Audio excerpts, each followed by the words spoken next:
It has never been a better time to be an Avatar fan. With Avatar: The Last Airbender and Legend of Korra out on Netflix, this franchise is getting bigger and better. With a new generation of Avatar fans talking up this incredible franchise, we can have newer discussions and share our love for both Korra and Aang. Avatar left a mark on American animation, and Korra worked on that foundation and expanded the world in so many new ways. Let's talk about how Korra helped expand the Avatar world and franchise. The first and foremost point we have to address is how Korra expanded the idea of conflict in Avatar. In The Last Airbender, Aang's main responsibility was to master all four elements and defeat the Fire Lord before he takes over the world. Aang's world was thrown into chaos from a war that has lasted 100 years between the Fire Nation and the rest of the world. It was a big conflict for sure. The Avatar had to restore balance before an imperialist nation took over the world and destroyed all other nations and cultures. Alternatively, Korra has to deal with being the Avatar while the world is largely at peace. Well, relative to a massive 100-year-long war. With Aang's conflict, the goal was clear. The Fire Lord is a bad guy who wants to destroy the world and reshape it in the Fire Nation's image. That's bad. Aang has to take down a bad guy. But what happens when the villain fights for a cause most people see as just? This is what happened with Amon and the Equalists during Season 1. It was clear that what Amon was doing was wrong. He was taking benders and removing their bending entirely, and set out to demonize all who could bend. But in the world of Korra, those who can bend do have more power than those who can't, both physically and politically. Korra's time as the Avatar answered one important question: what is the role of the Avatar in a modern world? With Aang, it was clear. What the Fire Nation was doing to the rest of the world was clearly bad. Korra faced Amon, but along the way, she discovered that the world is not as equal as it should be, and that as the Avatar, she might not have the power to mend people's animosity to that inequality. And that was just Season 1. We will skip Season 2 for a multitude of reasons. But we will get back to that one, don't you worry. In Seasons 3 and 4, the Avatar's very existence is called into question. More so in Season 3 than in Season 4. Zaheer and the Red Lotus are a group of anarchists who strive to make a truly free world, where the spirits and humans can live together in a world with no monarchs or rulers. And that includes the Avatar. To Zaheer, the Avatar is seen as the ultimate authority among humans. As a bridge between the spirit world and humans, the Avatar's presence can be problematic for someone who wants to see the world truly free. Not to mention the implications that the Avatar could be evil and act against the will of the people they are sworn to serve. The idea of a truly evil Avatar had not been considered, but just that implication alone is worth a spin-off. Aang saw the devastation of the Fire Nation's power firsthand. People's basic needs were not being fulfilled in this world, with a world in global war for a century. The ending to that war brought stability to the world, and people could finally build past their basic needs of wanting food, safety, and shelter. Korra improves upon these needs and helps people with their self-fulfillment needs. It is easy to see when your work is done, when the big bad evil guy is taken down. Now we all know Aang's adventures were far from over after the war, but generally speaking, it was his greatest feat as Avatar.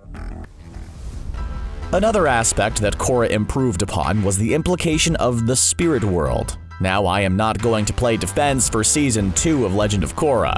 That season is rife with flaws and, in my personal opinion, is the weakest of the 4 seasons easily. Okay, I will drop one spicy take. Unalaq did not need to be a villain. That season had like 3 villains, and a season only ever needs 1. That being said, it still expanded upon the spirit world in so many ways. Avatar: The Last Airbender only scratched the surface of the spirit world, which for the story it was trying to tell is good enough. It was always framed as this mysterious, almost alien place only the Avatar could go to in times of great need. The times we see Aang go into the spirit world, it's when he seeks guidance from one of his past lives, or when he is trying to find out more about the spirits in general. However, the spirit world in The Last Airbender always seemed barren. Like, despite it being the spirit world, there were very little spirits. Korra took that concept and added a whole Ghibli-esque world of different spirits and beings. What we also saw, of course, as a result of Season 2 was reintegration between humans and spirits. much like how it was when Avatar 1 became the first Avatar. In The Last Airbender, the only person who ventured into the spirit world that wasn't the Avatar was Sokka, and that was completely by accident. In Legend of Korra, not only did Korra venture in body and soul, but also Tenzin and his family could also venture into the spirit world and explore. While in the spirit world, we get some lore too. Key locations are revealed to us within the spirit world, which makes sense. In the human world, there are landmarks and key locations, so the same would be true for the spirit world too.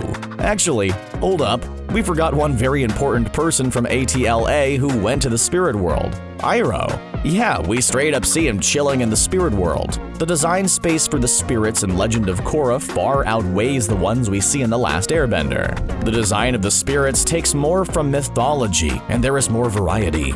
Additionally, the idea of being spiritually connected is expanded upon more. Before, the spirit realm was a very Avatar-centric thing, which isn't a bad thing. Aang needed to master the Avatar state, and the way to do that was to train with a guru. Korra is still very spiritually minded towards Season 4, but dozens of people have free access to the spirit world, such as Zaheer, Jinora. The more people that have access to the spirit world, the more avenues we have to explore the abilities spiritually gifted humans can have. For example, Jinora is not only able to go into the spirit world as well as Korra, but she is able to astral project and communicate with others in both the spirit and physical worlds as a spirit. She becomes an airbending master in part because of her spiritual gifts. Of course, when the spirit and human world converge, we explore those consequences too. Because the spirit world was largely locked off except to a certain few and the Avatar, we only ever saw Aang get involved with the spirits for the most part. In Legend of Korra, one of the modern problems that needed to be addressed is a sudden and extreme change to the daily lives of humans and spirits. While Korra may have been the one to bring spirits and humans together, it's not solely on her to make this new world work. Humans and spirits have to now sort it out amongst themselves to live in harmony. We have shown how Korra expands upon the problems society faces and how the Avatar faces them. We have also shown how Korra expands upon the spirit world and all that it entails. But we have one more aspect that Korra expands and even improves upon, and that is the world itself. The world Korra lives in is more connected than the one Aang lived in, which makes sense. As time progresses, people will become more connected through travel or through new technology. In The Legend of Korra, we have an industrial revolution with the invention of the radio, the telephone, cars, and modern ships. It is a world that oozes a turn-of-the-century 1920s era modernism. Out of all the ways this world has modernized, however, bending has to be the biggest and most drastic change that Korra expands upon, and in some cases, improves upon. In Aang's world, bending was used mostly for military strength. It was a martial art after all. However, each nation had a different use for their bending. The Fire Nation used the Agni Kai to settle disputes between firebenders. Let me tell ya, you wouldn't go 2 steps without bumping into a firebender and having an Agni Kai at sundown. For the Earthbenders, it was used pragmatically. Earthbenders would make their own doors or use earthbending to deliver their mail. However it was used, bending was a meticulous martial art, reserved for certain tasks and military. In The Legend of Korra, we have pro-bending. In pro-bending, you have 2 teams of 3 consisting of 1 bender from each nation,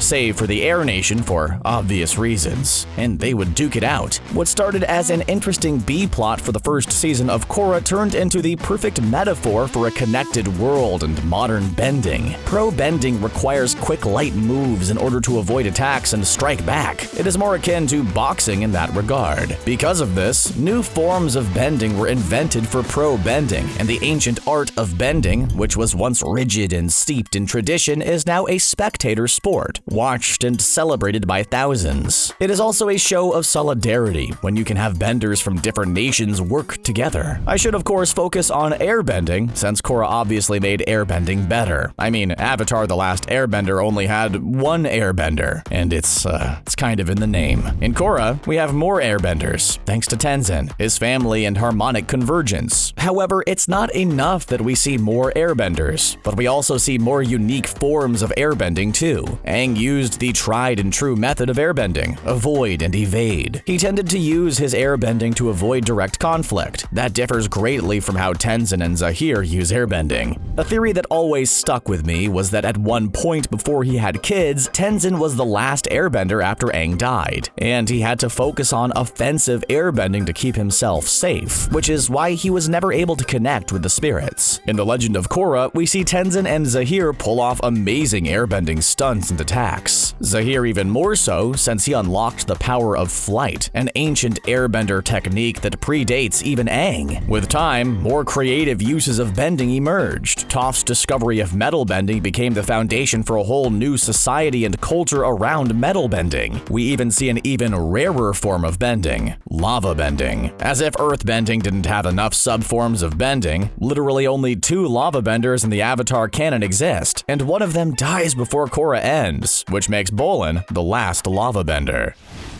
And those are just some of the ways Korra makes the world of Avatar better. We know there are a lot more things to talk about, but we would love to hear about your thoughts in the comments down below. Don't forget to hit that like button and hit the subscribe button for more CBR content. Let us know if you would like to see another video like this.